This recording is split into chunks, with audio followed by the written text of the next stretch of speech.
Okay, another weird editing job there. Sorry about that. It's all right. That is very ooh la la, quite French. It is ooh la la. Yeah. Mon ami chéri. So now those 3 songs that I played, can we find those on previous albums? Yeah, yeah. That's all I can say.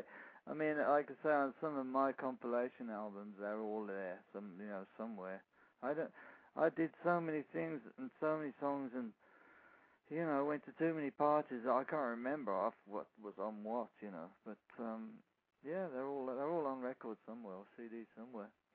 Well, they're very good, and I hope that I wish you very good luck with whatever it is you're doing right now, writing. Well, same sort of thing, I mean, the whole point is that singing, songwriting, and touring is a very great job. I love it. So I'll just keep on doing the same thing, Yeah. Cool. Yeah. And what did you say is the working title of this new album? Valley of Dreams. Valley of Dreams.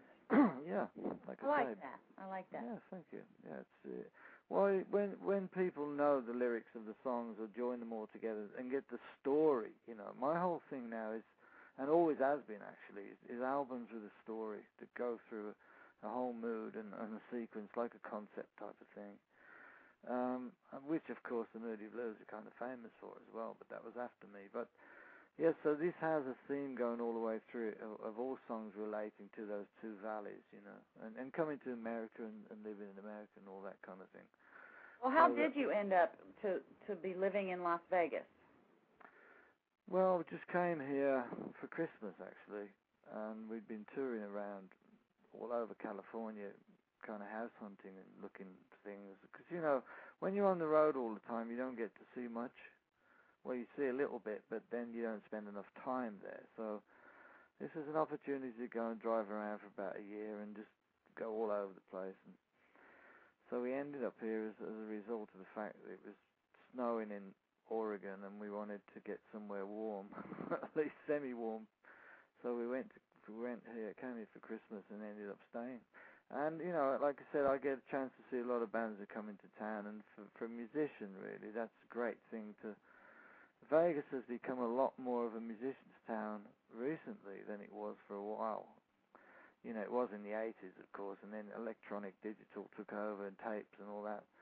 And now it's become a lot more live music again. So, especially because of all the big buildings that have new venues and new arenas. Oh, yeah. They're getting a lot more bands, big bands, small bands, playing here, and I get to go and see more music, I would think you could go see a show every night and still not see. Well, yeah, you could virtually, Yeah. But of course, when you live somewhere, you hardly ever do that, But we've seen a few things. Right. Yeah. Well, I'll tell you what, we sure missed you at the Rundgren Radio birthday bash that we had that same Labor Day weekend. Yeah. Well, like I say, something came up. I couldn't make it, but, it was great. I mean, that night that we all got together after the last show in Vegas was, it was good fun.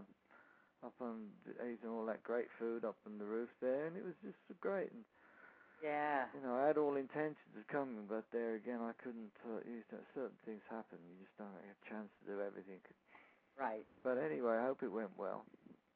It did. It certainly did. But I kept looking over my shoulder thinking you might walk in, but oh well. Well, the other thing is that Mike Pinder from the Moody Blues also has been in touch with me about a thing he's calling Song Wars, and I don't even exactly know what it is, but it's some kind of competition involving original songwriters. So he asked me if I wanted to be one of the judges, because they're having a kind of a pool of judges, and I asked Todd if he wanted to be one, and he said yes. So I've just putting him in touch with Mike Pinder. So all these kind of things, a lot of things come from working with different musicians and passing things on, and it's all positive, Well, there you guys heard it here first. Scoop. Todd Rundgren is going to take the place of Simon Cowell. Not on that show. No, not on that one. So you think it's going to be a competition of songwriters? Figuratively speaking. So, well, yeah, something to do with that. I'm not sure what stage it is. I was just asked if I'd be a judge, and I said yeah. Oh, I think that's really exciting. Yeah, be fun. Mike Pender put this together?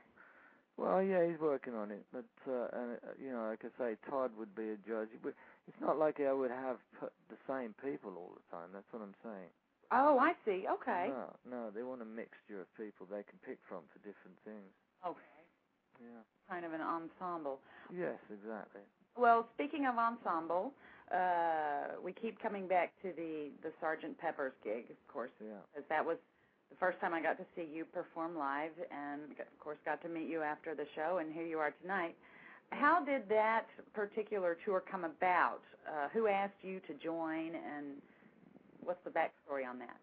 Well, as I said earlier, I have quite a lot of offers in this country to do that sort of thing.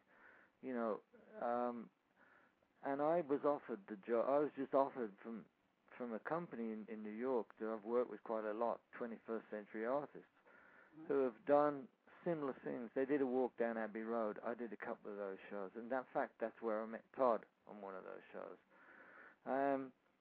Over the years, I've done a few things with them. The Hippie Fest a couple of years ago. So they were doing this thing. I was in England. They very kindly, asked me and helped me get my visa to come back and get on with it. So that's what I did, and had a great time.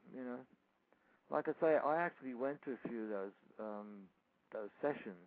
I went to Fall on the Hill and a couple of other ones.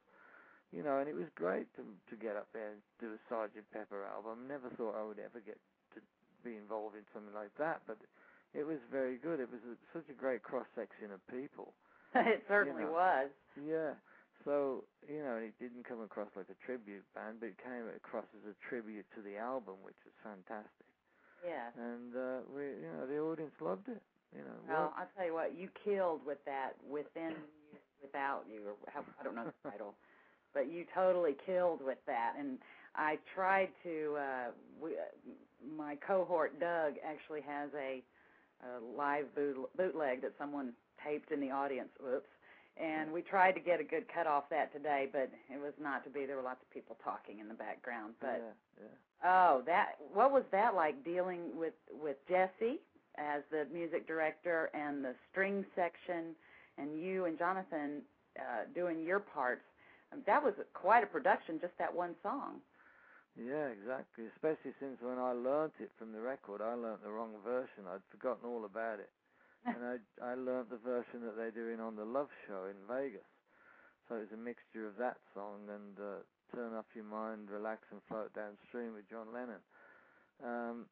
So the two songs were mixed together. I learnt that version, and then when I got to rehearsal, I had a 3-hour rehearsal or something. I was part of a 3-hour rehearsal in the last one day, and they played it, and I said, well, this sounds completely different. That's when they said, you're an idiot, you've been listening to the wrong version. But anyway, yeah, I got into it. There's a lot of weird tempo changes in that song. But, George was a great friend of mine, and I was always, very in tune with him as far as spiritual things and India and all the rest of it. So it was quite appropriate that I ended up being asked to sing that song, actually, because most of the other songs had been taken up by other people because they weren't sure I was going to be back in time to do this tour. So I ended up doing that one, and I'm really glad I did, Oh, of course, of course. So do you know, before you got there, did everyone get to choose which songs they wanted to do, or was it an audition process, or how? No, I think everybody just chose songs that they liked, which would suit them, sort of thing. But because it wasn't 1,000% sure I was going to be back for this tour, they kind of had to take on other songs, and like I say, I got back late for rehearsals, and, just ended up joining in, but at least I had that one song, but I ended up joining in most of the other ones, and had my few songs on the first half of the show, But, yeah, I mean, if it had been certain that I was coming back early, I might have had a couple of more songs, but the way it worked out was the way it was, and it was great, I thought. less is more.